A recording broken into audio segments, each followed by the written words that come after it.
Hey, Coach, appreciate you taking the time today. Thanks, Alec. We'll get started here with Rube and then Brooks. Hey Nick, how's it going? Hey, Rube.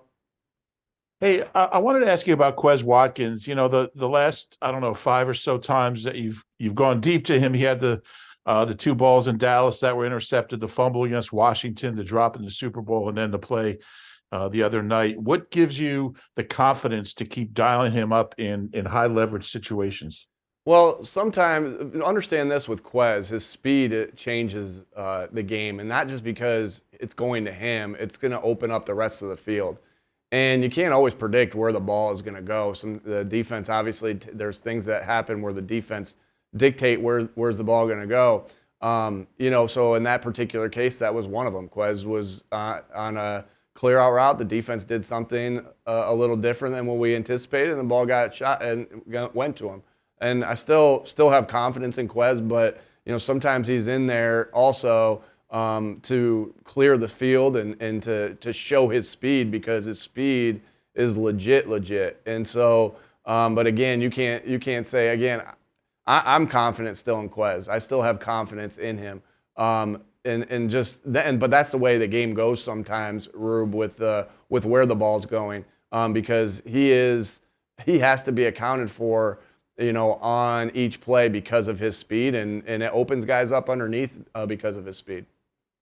So if I could just follow up real quick, you're not planning to change his playing time or his snap count or anything like that? Yeah, we'll see. I mean, again, we're confident in him as a player, as a teammate.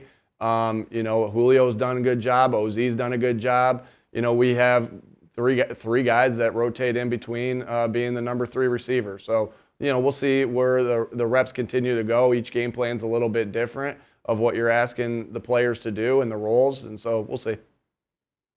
Go ahead, Brooks, and then Chris. Hey Nick, you mentioned about Sean Desai's role now with the defense. Why is it that he has retained his title as defensive coordinator? And is there a pathway back this season or the next where he goes back to calling defensive plays? And how would you describe that? Yeah, you know what? Again, like they said, they've switched responsibilities, and Sean did a really good job helping out in the game on Monday, both in the locker room at halftime and on the headsets. And I know Matt valued his opinion and his opinions and his vision, and I really admire how Sean went about his business last week. I think any of us that have been in a situation where things didn't go the way we wanted it to go, and you can go two ways with that. And I really believe Sean took it really speaks volumes of the person and the coach that Sean is, and the character that Sean has, is that he did everything he could do to help the football team. That's why Sean is here, and we know he can help us moving forward, and really excited to have him continuing to have a role on this team and on this staff. But was there something you communicated to him that he can show behind the scenes in this new role that can Yeah, I'll be keep all our pointed out? conversations private. Okay. Go ahead, Chris, and then Jeff. Afternoon, Nick. Hey, Chris. You mentioned that accountability is one of your main tenets that you have with your core philosophies there. How are you keeping the players accountable during this losing streak? Do you think that they're responding to that accountability? And what are some of the methods that you do to hold them accountable? Same methods I use when we're winning. It's the exact same. When you change who you are, or you change your core values based off of wins and losses, that's when you're gonna lose the team. And so it's the exact same accountability regardless of the outcome, right? That's the only way you're gonna end up getting better. We're in a little bit of a skid right now that I'm very confident that we'll be able to get out of because of the people that we have in this building, and the accountability that not only that I hold the standard to for the team and myself, but also what they hold the standard to. And so that hasn't changed. That hasn't changed in the slightest, because when your core values are deep within you and deep within the roots of this football team, because we live them and preach them and every single day when we're in this building.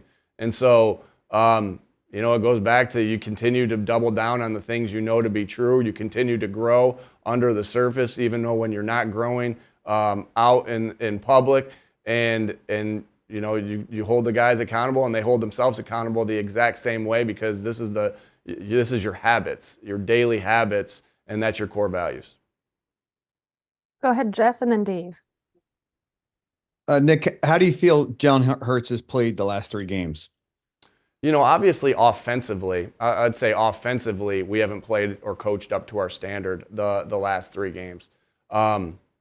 Overall, as you look at our offense overall, I think there's a lot of similarities with our offense last year's statistically and the way we played, and this year, except for 2 major categories, and that's been our explosive plays and our turnover differential. But if you look at all our other statistical categories, I think you'd see that it was very similar. It is very similar. But these last 3 games have not been up to our standard, and Jalen and myself and Brian are always going to be looked at first. We know that. We accept that based off of our position. And if we're not playing good enough offense, it's probably because all 3 of us are doing our best job. And so, but Jalen has had, I thought against, I thought he did a lot of good things in this game, last game. I thought he did a lot of good things in the game against Dallas, and then we had some unfortunate turnovers. My mind's a little bit off 3 weeks ago from San Francisco. Don't remember much about what happened there unless I watched the tape again. But like any of us, Jalen's going to want some plays back. We're going to want some calls back. Everybody out there is going to want some plays back. We just got to get it back on track.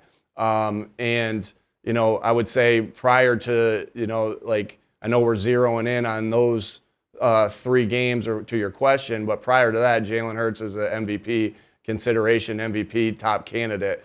And so it's the body of work for the year. And we know and we're confident that we all can get back to that body of work that we put in prior to this 3-game stretch. Has this 3-game stretch been our standard? No. And we're working like crazy, and we're determined to get back to where we were prior to this. Nick, if I could just follow up real quick.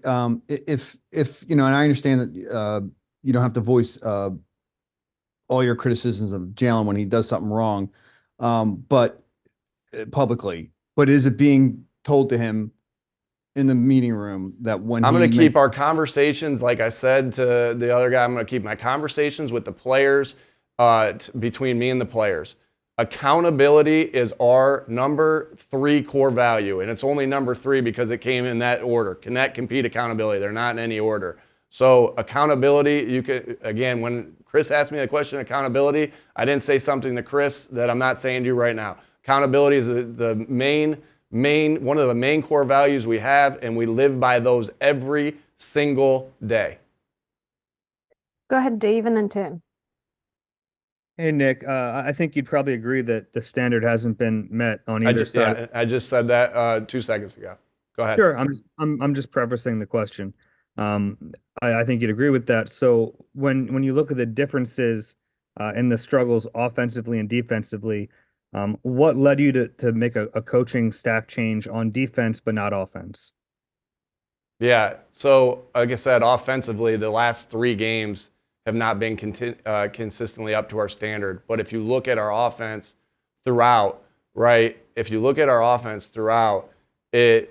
still is in the top 10 category in a lot of the statistical categories where we look at, except for the turnovers and the explosive plays. And we got to do a better job on both of those things. We got to put the players in more positions to create explosive plays.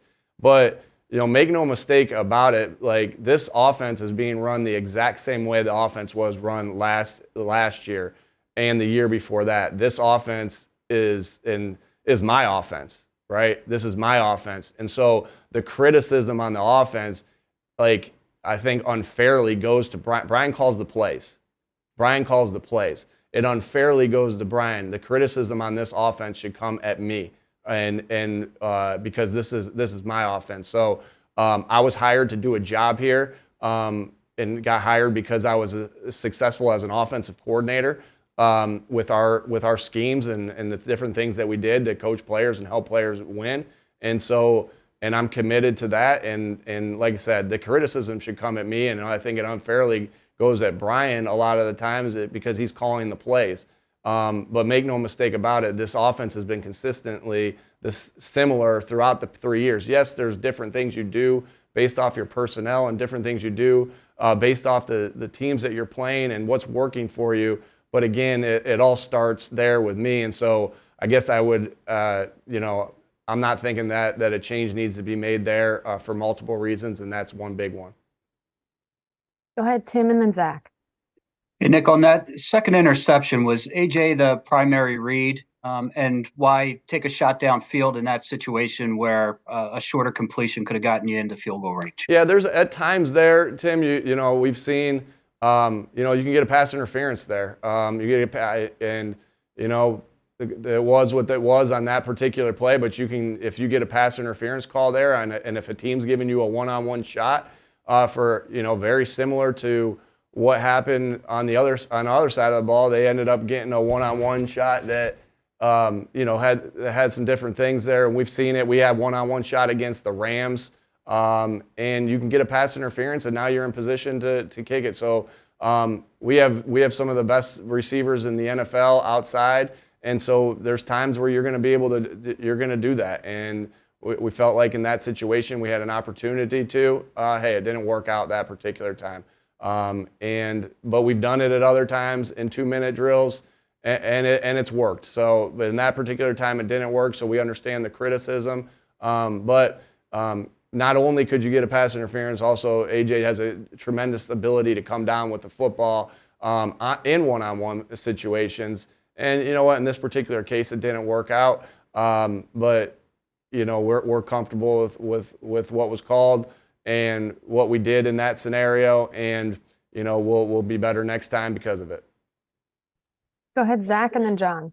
Hey, good afternoon, Nick. What's your personal background in Matt Patricia's case with Matt Patricia and his defensive philosophy, his defensive scheme? How comparable is it to what you guys installed and have been running the first 13 weeks? There's obviously differences, Zach. I think that's a really good question too, Zach. There's obviously differences. Why is Matt Patricia here in the first place is because I, have had so much respect for him as a coach in this league, going against the defenses that he's had for as long as I've been in the NFL. And so, and that's why he's here in the first place. Know he could help me in situations as a head coach and as, with the defense. And so, as far as the schemes being similar, there's definitely differences.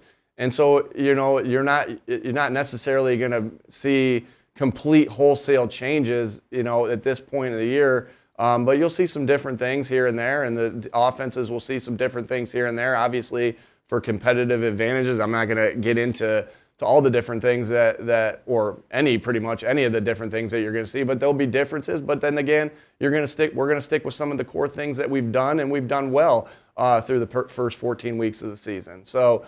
Like I said, it's a group effort by our defensive staff.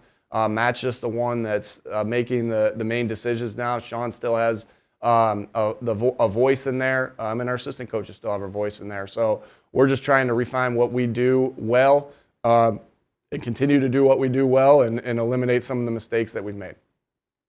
Go ahead, John, and then Martin. Hi, Nick. You mentioned the explosive play aspect of it, and you want to get back on the right side of that, the explosive plays and turnovers, but specifically with the X plays, how difficult is it to keep that sort of tightrope when it seemed like they were playing a lot of too high? So when teams are trying to take that away, trying to take away the explosives, do you have to be maybe a little bit more disciplined, take what they're giving you? Yeah, yes. Yeah, there's ways, again, we have to do, I think, starting with myself, and we have to do a better job of trying to scheme some things open against some of that cover 4, right? And so that doesn't mean you're always going to get it. And so there is an art to knowing when, and then once we talk about it, once we go over it with the players, Jalen's got to feel comfortable with it. And then there's an art to Jalen's case of, all right, here's when they're giving it to me, and here's when they're not, right? And take it when they give it to you, and check it down or go underneath when it's not. And that's the tough part about playing quarterback. And so, but that is a good question because some of those defenses are designed to take away that. But in each and every coverage, there's opportunities in plays to attack underneath. There's opportunities and plays to attack on the outside. There's opportunities and plays to attack inside the numbers and an intermediate level. And there's opportunities and plays to attack the ball deep as well. Some easier than others to get that going. I think I saw a stat that one of our quality controls did for us the other day is that, we're number 1 in explosive plays against cover 4, which, is ironic because we're not as high in explosive plays, but we are, and this was a couple weeks ago, y'all would have to check me on this, but we are number 1 in explosive plays against cover 4. And so there is an art to it, and that's why, Jalen has the hardest job in all of sports playing quarterback of knowing when it's time to, based off the play that we're running, to throw it deep and when to check it down. And, and so but I have a lot of confidence with Jalen and the guys on this team that we can get this thing turned around. And, all it takes is the next game. All we're thinking about is how we turn it around going into this next game, and we'll take it one day and one game at a time. Go ahead, Martin, and then EJ. Hi, Nick. Obviously, this is the first time you guys have gone through a 3-game losing streak since, early in your first year here. And I was kind of wondering, are there things you can draw from as far as being able to get the guys out of this that you were able to do 2 years ago?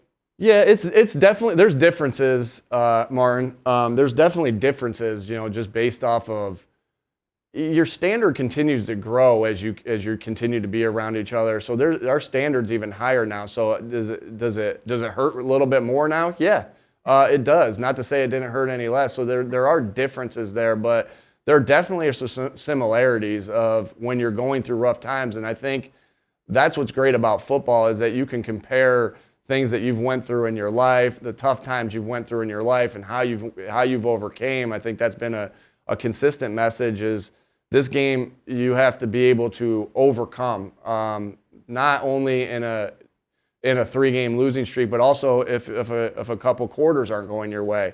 Well, also things that every one of those guys in our room have overcame different things to be sitting in the seats that they're sitting in, myself included. And so, in those times, you think back about the hard times in your life that you've overcome to get to the spot you're at, to, comfort you in the times of these areas and say, you got the mental toughness to get through this and get better because of it. I know that every guy, that I've talked to on our team, because that's something I've talked to a lot of our guys on our team, what's a hardship you've been through? What's something you've overcome? And that's something you talk to guys about during the draft process to figure a little bit about their mental toughness and about who they are as a person, but that's also something you do in forms of connecting. And so, I know a lot of our guys have been through a lot of crap and been through some tough times. That's what life is, and those moments are in life. And so you draw back on those moments and know that you've overcome and you're better off because of it. And that's been a consistent message there through some of these difficult times that we're going through right now. The other thing that's really important when you're going through times is that you're connected.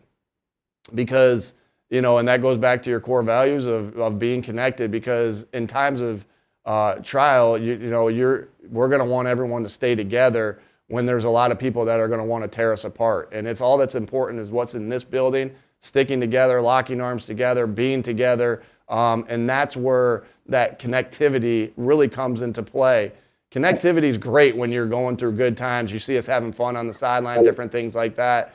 But it's even more important in times like this. And so I'm glad that our guys have worked their butts off to be connected to each other, to lock arms, and to say, how are we going to figure this crap out together?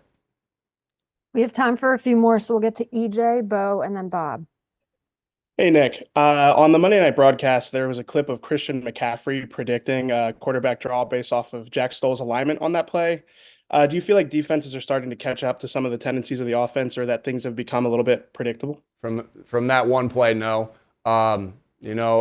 Good eye. I obviously know about this because Bob gets me ready for these questions, but good eye by Christian McCaffrey to see that, point that out. We have never run that play from that formation, so I think you're looking at a guy who's highly. Let me say what I think of Christian McCaffrey. Like he's got high football IQ.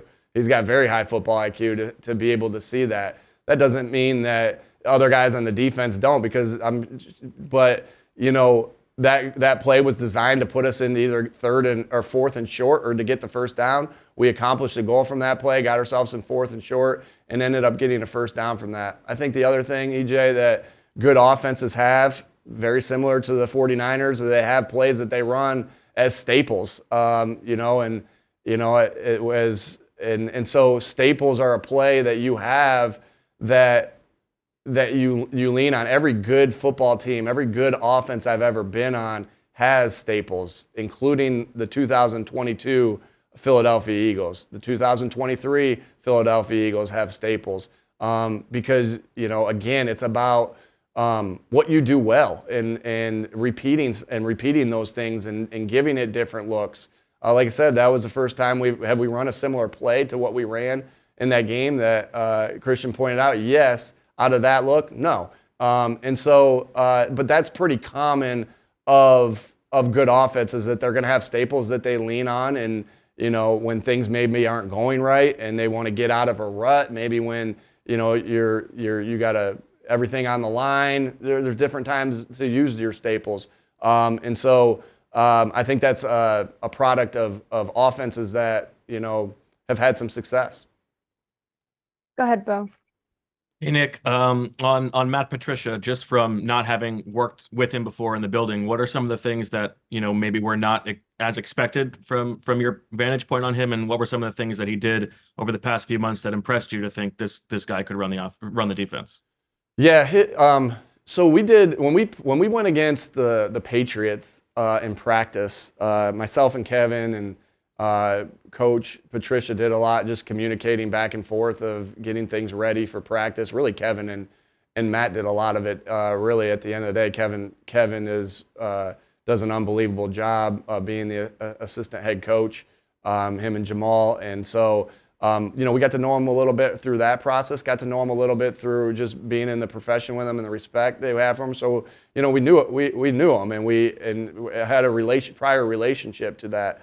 But as far as, you know, even when we interviewed him or, you know, when we're in right now, his level of football IQ is off the charts. He's a tireless worker, much like all the guys that are on my staff. His football IQ is off the charts. His details off the charts. Again, those are things that I'm always looking for when I'm filling a staff is, can they put the players in positions to succeed because of their football IQ? And can they teach the players fundamentals to get the player better at accomplishing the job? And I think off the charts on both of those. And like I said, that's what I look for in every one of our coaches is, can they get the players better? And can they help put the players in positions to succeed? And are they a good man and gonna, because you need good people on the staff too that are gonna be able to fight through tough times and stick together.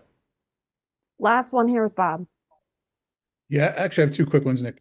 On the 2-minute offense, you said after the game the other night you weren't happy with the way that transpired. I guess there was 3 chances to do that. You answered Tim's question about the second interception, but when you looked at film, was there anything you could put your finger on as to why those 3 possessions didn't go very well? Yeah, you know, I said what I said and it wasn't good enough in the game on Monday, right? We had 3 opportunities and we didn't succeed on any of them. And that's, like I said, that's us being able to put them in position to succeed. There's different reasons for each one, right? There's different reasons for each one, because each 2-minute situation, without nerding out about every 2-minute situation and how all the different things that go into it, each one was a little bit different. One was with 26 seconds. One was with, you know, a minute, whatever. And like all those are completely different scenarios. Listen, we didn't coach it well enough. We didn't execute it well enough. And as a result, we didn't score any points. As I was kind of getting on the offense about that and getting on myself about that, and because, you know, again, it starts with me, and we're kind of having discussions of, hey, man, what didn't go right in this game? Well, we didn't convert on 2-minute, and we're used to converting on 2-minute. We could have had 31 points in this game because if we were just how we are in 2-minute, and then Kevin and Brian showed me the stats of where we are in 2-minute scoring offense, and apparently we're second in the league on that. And so but we weren't in this particular game. And so, we're doing a lot of the right things. We didn't in that particular game, and that's why it's always gonna. Well, I'm gonna say it's always gonna be on me first. If the guys weren't in positions to make plays, then we got to look at ourselves as coaches first and make sure we put them in positions to make plays. But each scenario was a little bit different. And the other question is, what do you have to see in these last 3 games? And I know you're focused on one game at a time. I'm not worried about 3 games. I'm not worried about any of that. I'm worried about this next game, period. Because that has been a common question. What do you have to do the next 3 games? What do you have to do?